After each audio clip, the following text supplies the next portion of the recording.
ایک عرصے سے آپ بڑے بغور دیکھ رہے ہیں جو بھی ڈیولپمنٹس ہو رہی ہیں پاکستان میں.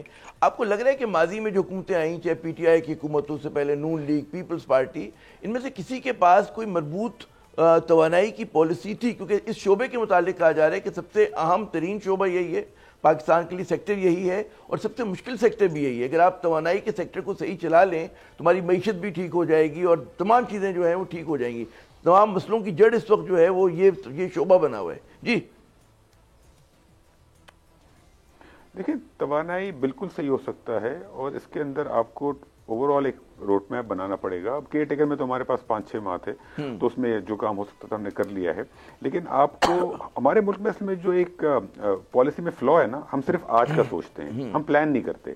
جیسے کہ جب بجلی کی لوڈ شیڈنگ بڑھ جاتی ہے تو پلانٹس لگا دیتے ہیں, جب سپلائی زیادہ ہوتی ہے تو پلانٹ لگانا بند کر دیتے ہیں. ہمیں ایک پراپر پلاننگ کرنی ہوگی, 3-4 سال کا ایک پلان بنانا ہوگا کہ ملک میں توانائی کی قیمتیں کیسے کم ہوں گی, توانائی کس طریقے سے استعمال ہوگی, کس طریقے سے الیکٹریفیکیشن ہوگی, لوگوں کے گھر کے اپلائنسز چینج ہوں گے, ایفیشینٹ پنکھے چلیں گے, ایفیشینٹ بجلی کے بلب چلیں گے, گیزر ایفیشینٹ ہوں گے, اوونز ایفیشینٹ ہوں گے. یہ ساری ایک پلاننگ کرنی پڑے گی. فرینکلی یہ ساری چیزیں صحیح ہو سکتی ہیں. یہ 3 سے 4 سال کی محنت ہے.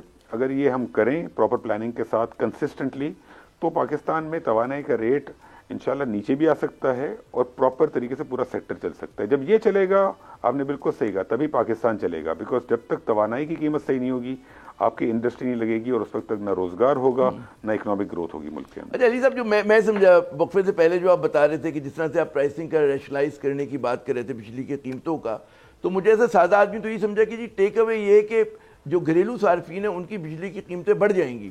جب آپ انڈسٹری کو ریلیف دیں گے وہ اس چیز کی کاسٹ پر ہوگا کہ جو ہم گھروں میں بجلی چلاتے ہیں. تو یہ چیز جو ہے آپ کے خیال میں کسی بھی سیاسی حکومت کے لیے بے شک اچھا اقدام ہے, اسی طرف جانا چاہیے کہ اس کے لیے پاسبل ہوگا کرنا.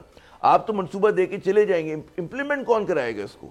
SIFC کرائے گی, کون کرا رہا ہوگا یہ؟ دیکھیں آپ کو سوچنا ہوگا, مجھے بھی سوچنا ہوگا, ہم سب کو سوچنا ہوگا کہ اگر پاکستان گرو کرے گا, دیکھیں پاکستان گرو کرے گا تو آج اگر ہمارے ملک میں ویج سیلری لیول ہے لویسٹ لیول پہ, لیٹ سے 30,000 روپے ماہانہ ہے, تو یہ 30,000 روپے 35 کیسے ہوگا, 40 کیسے ہوگا, 50 کیسے ہوگا, لاکھ کیسے ہوگا؟ آبجیکٹو تو یہ ہے نا. اگر ایک عام آدمی کا بل مہینے 500 روپے سے بڑھ جاتا ہے, 500 روپے میں ایوریج کہہ رہا ہوں, اس میں بھی غریب آدمی کا بل جو بالکل غریب ہے لویسٹ لیول پہ, اس کا 50 روپے بڑھے گا. جیسے میں نے کہا, کسی کا 200 روپے بڑھے گا, کسی کا 400, کسی کا 700-800 روپے. ایوریج اگر آپ لے لیتے ہیں تو ایوریج 400 سے 500 روپے بڑھے گا. دیکھیں یہ افورڈیبلٹی ملک میں آج کی تاریخ میں گنجائش ہے, کیونکہ ماضی میں بجلی کے بل جو نا 1,000, 2,000, 3,000, 5,000 روپے اس طریقے سے بڑھے. وہ کیوں بڑھے؟ کیونکہ ہم نے پلاننگ صحیح نہیں کی.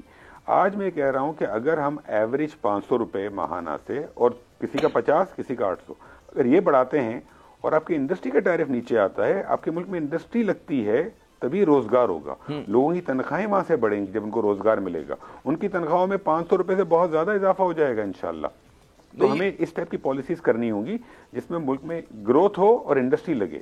اس کے بغیر آپ بجلی کا مسئلہ حل نہیں کر سکتے اس ملک میں. نہیں, خیال تو بہت زوردار ہے, بس اب دیکھنا ہی کہ ہماری جو نئی حکومت آتی ہے وہ کس حد تک اس چیز کو بائے کرتی ہے. سبسکرائب کریں اور بیل دبائیں تاکہ کوئی خبر رہ نہ جائے.